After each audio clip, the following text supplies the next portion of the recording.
Hello summoners, welcome back to the channel, and in this video we're going to start a new series called MCOC A to Z.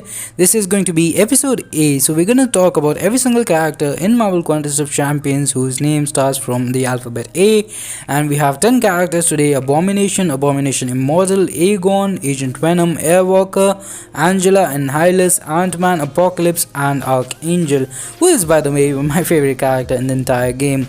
And this is obviously not going to be a detailed guide on all of the characters. We're going to see some of their animations: SP1, SP2, SP3, their basic attacks, sometimes their victory animations, and we're going to talk about the basic abilities, what they do, what they're good for, what are their uses in Marvel Contest of Champions, and we're going to move on to the next character. So that's pretty much what we're going to do today, and I'm pretty excited about this series, so let's just get started.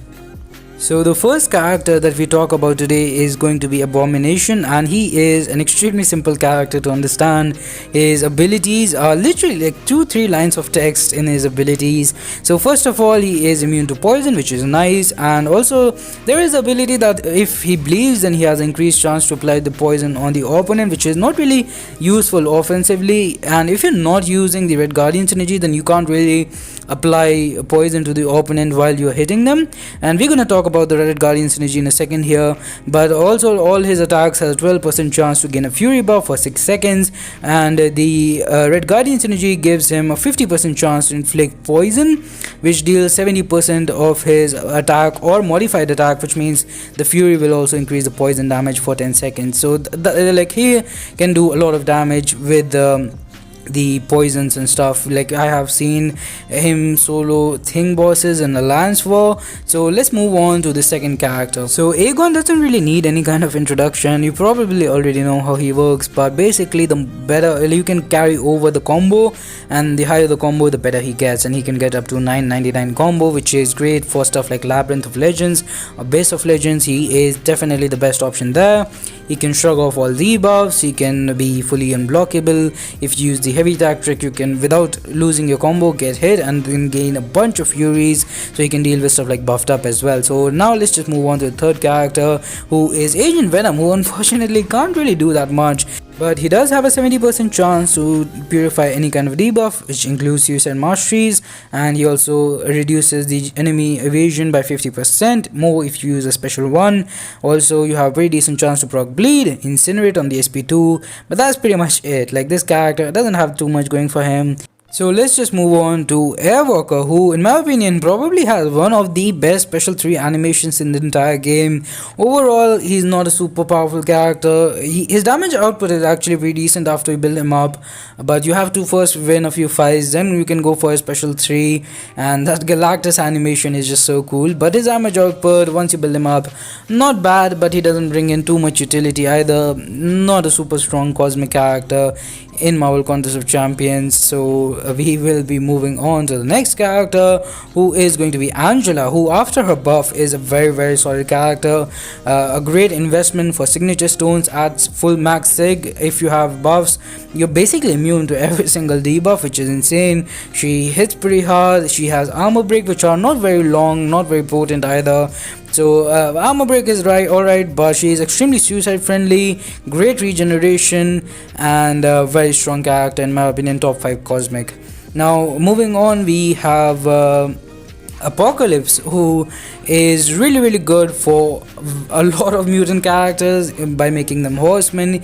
He makes champions like Storm, OG Storm, and Cable go from dud to stud, and even by himself, very strong character, a lot of damage over time, a lot of special damage as well, especially with Strife synergy. He's pretty much insane. Cool special 3 animation as well. So now the next character on the list is going to be, also the victory animation is really cool, really chill. The next character is going to be Antman, who is probably going to get a buff around October. At the moment, without Ghost and Wasp, he pretty much sucks. He doesn't really have that much going for him, except glancing, which is mostly a defensive ability, but it does make him a little bit tanky, and with the synergies he can hit a little bit hard with all the passive furies and the damage. You have debuffs. He's like a poor man's Luke Cage.